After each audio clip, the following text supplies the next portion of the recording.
to have you back. According to the Debt Management Office, Nigeria's total foreign debt as at March 31st, 2023, surged to hit 49.85 trillion naira. That's about $108.3 billion from 46.25 trillion. That's 46.25 trillion naira as at the end of December 21st, 2022. The total public debt contains external and domestic debt of the federal government, the 36 states and federal capital. Since Mr. Olayemi Cardoso took over as CBN Governor, experts have been setting agendas for the new leadership of the Apex Bank.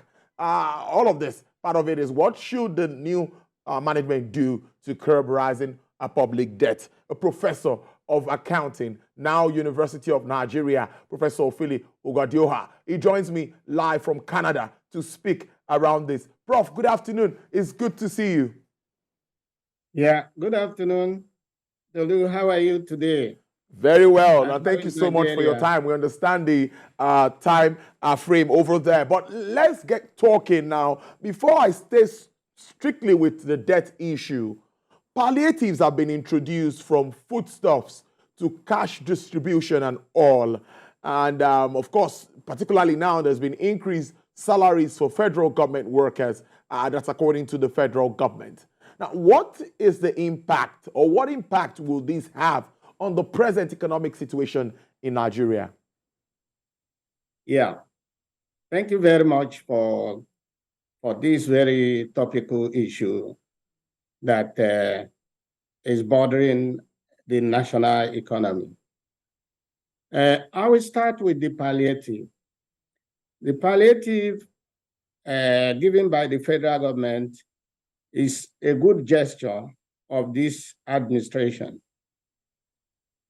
However, there are certain questions that are yet unanswered on that palliative. And again, there are certain things that some of us who are the analysts, particularly the development analysts, are looking at. In this palliative, 15 million households, there's no budget we have seen now, aside from the fact that National Assembly has passed the bill seeking 800 million for palliative. Before anything is done, particularly in accounting and finance, there is supposed to be a budget. This is the budget for this thing we are doing, particularly the issue of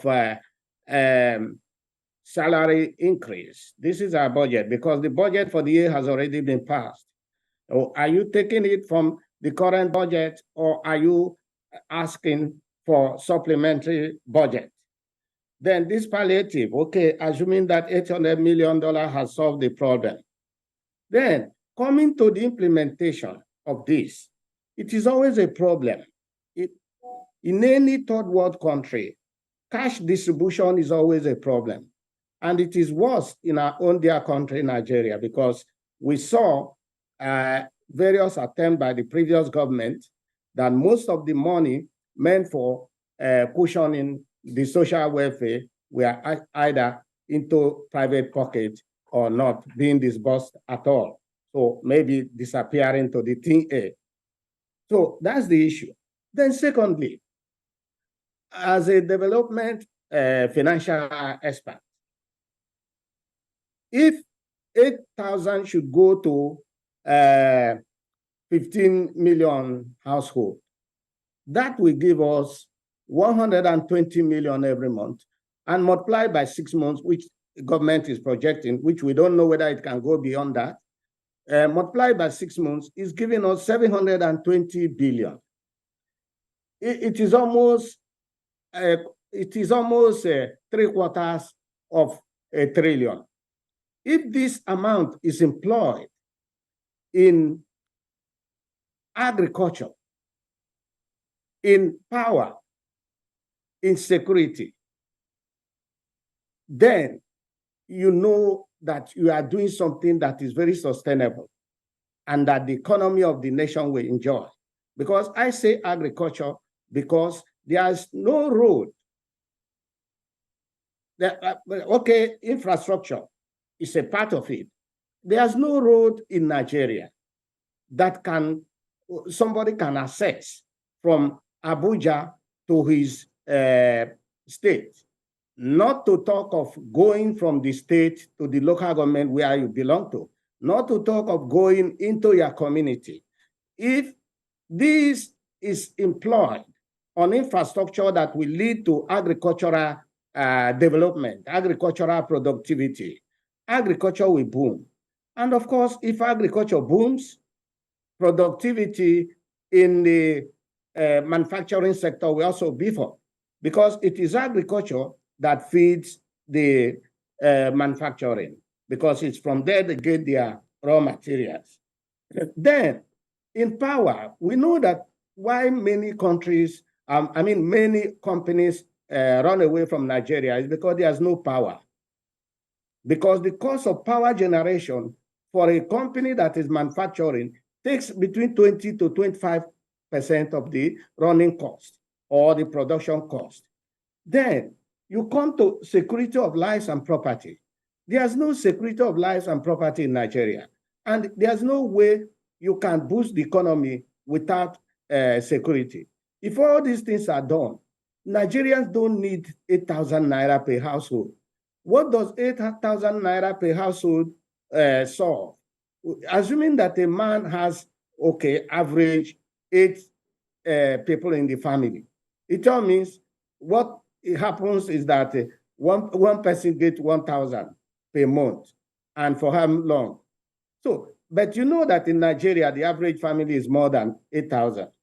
And again, it's only 15 million household, as against how many million we have in Nigeria.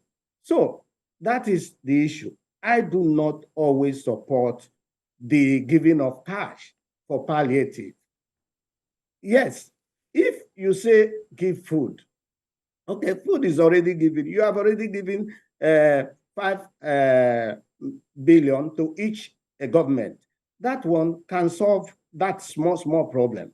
But the one that you are giving around 15 million households, that is enough to revamp the economy, and the world will clap for this government. The whole world will now thank this government for alleviating the Nigerian populace, because everybody is poor now. Because this is going into the deep economic sector. It's going into the deep economic sector in the sense that it gingers agricultural productivity, it reduces insecurity, because most of the security issues we have in Nigeria is because there's no road. And all these criminals hide where you will slow down when you are riding on the road, and they will catch you. So if road infrastructure is done, then power is done, security of lives and property are done or are protected to a level of acceptability, Nigeria will be one of the best destinations for investors. That's the issue of palliative. I've never supported it, even from the other government. Now, coming to CBN, the new CBN team, particularly on the national debt, there is a way I look at CBN function, particularly their main objective. The core objective of a central bank is to marshal out the monetary policy that will be in tandem with the fiscal policy. The essence of this is because the monetary policy of a country is meant to support the fiscal policy so as to deliver the economic, to deliver the socio-economic activities to the nation.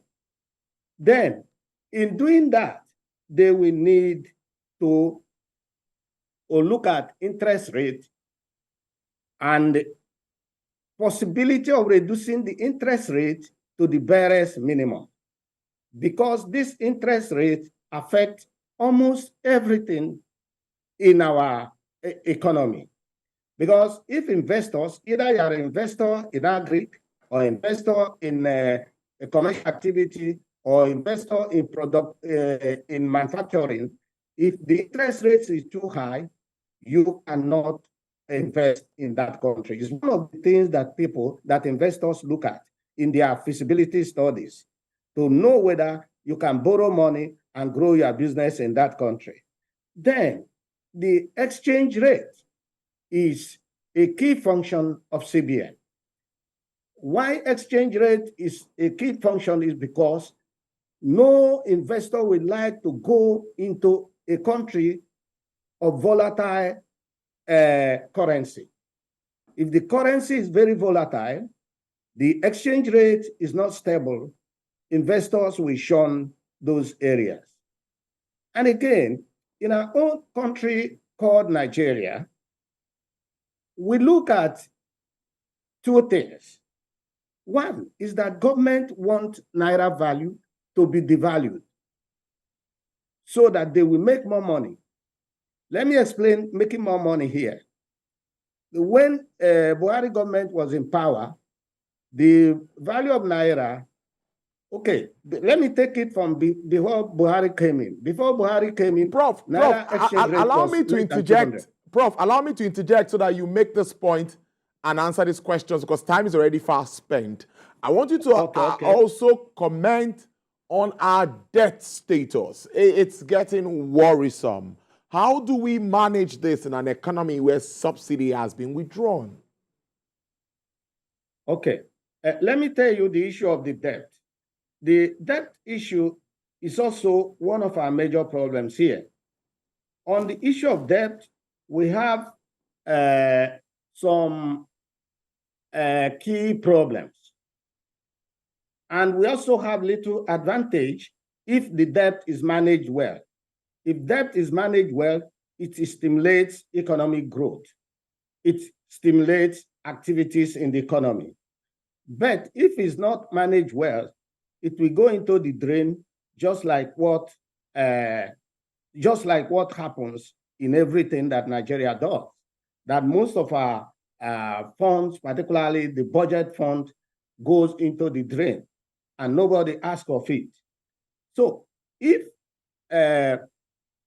CBN doesn't manage this debt well, because they are not the one who borrow, but what they should do now is to stop borrowing, stop ways and means of giving money to government, because it's one of the things that heightened this debt profile. Then advise government, because you are advisor to the commercial bank, you are advisor to the government, you are advisor in all monetary issues in Nigeria. Advise government to stop borrowing, even from external borrowing or internal borrowing, and manage what you have. Because I said once in this very forum that if Nigeria is earning 15 billion, or if Nigeria is earning 12 billion per annum, it is enough for the economy. But it may not be enough now because of the budget of the ministries. Now we have 49 ministries, and those ministries have to be funded. Now, those people who occupy the public office live like people in the paradise, while the people they are serving live in poverty. So this has to stop. Pruning down, advise government on the process of pruning down the cost of governance, particularly the public servants, because it's too much. Look at the salary we are now.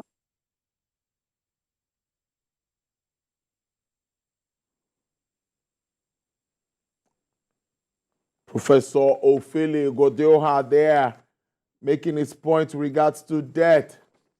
Hope we can have him wrap up his position on this topic.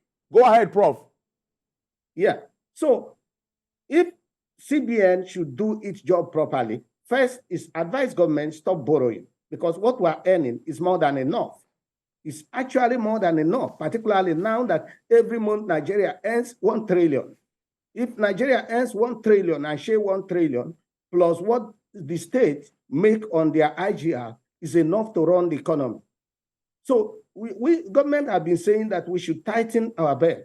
They themselves should also tighten their belts, because if they tighten their belt, then the 12 trillion, which we are earning now, based on what we are seeing in the budget, because August alone was 1.1 trillion. That is what they earn. If you average it, they cannot earn less than 12 trillion in a month. And in that, I mean, in a year. In a year. In that order, it is enough to manage this economy. And let Nigeria know that we have economic problems. Let those who are ruling us, or because they are rulers, not even administrators, let those who are ruling us know that these people are what brought you there. Because if Nigerians are not existing, you have no reason to be there. So these are the key things that we need to do. Then all right, Prof, that is much what time can take. I must thank you so much, Professor Ofile Ogodioha. There is a professor of accounting at now University of Nigeria, but he joined us live from Canada to analyze this. Prof, there's never enough time to talk about all these issues on television, but we'll definitely have you again subsequently on the program. Thank you. Okay, thank you very much. All right, it's time to review trading at the floor of the Nigerian Exchange Limited, and the market is still in red. Mr. Tajuddin Olayinka joins me to understand the performance of the market today. Mr. Olayinka, take us through the performance of the market today and what you see playing out at this time. Market, had a very, let me just put it as, slightly, a strong, positive break. But, index went down. So, I'm looking at the cost of, the depression in index, we could see that, highly capitalized stock like MTN was responsible. So, it was more of a divergent market that we saw today. Not less that because market, the index went down. But because the break was still very strong, it shows that, and in fact, when you look at gainers, you see, highly liquid stock that gained significantly. So it was still a positive market, even though index went down. It's a market that it's just one of the things that we continue to see as we go along because of the present situation of different macroeconomic variables, things that are not working well with with the economy. So markets will continue to show this kind of results that we saw today. It was positive, was positive break, but negative index. So it's a divergent market that we saw today. Indeed. So let's have an outlook. What are you looking at moving on with regards to our market? Oando is on the gainers list today. Redsterex, Triple G, RT Briscoe, Union Vest, and we also have the likes of Wema Bank, Ikeja Hotel, ABC Transport, Royal X, and PLC in the losers list. Yeah, the outlook is still very bright because, when the economy is going through the kind of, just a minor crisis that, we are going through, markets will continue to adjust, up and down. You see it positive today, tomorrow you might see it negative. It's not that the market is threatening in any way. The market is just trying to normalize itself, and of course, traders and investors alike are trying to position themselves properly so that they don't get their fingers burned. So, what you see, going forward will be more of, bargain hunting and profit taking, taking place, side by side. So that's the kind of market we are going to be seeing. But eventually we will see a very bullish market that more investors will actually come in to participate in.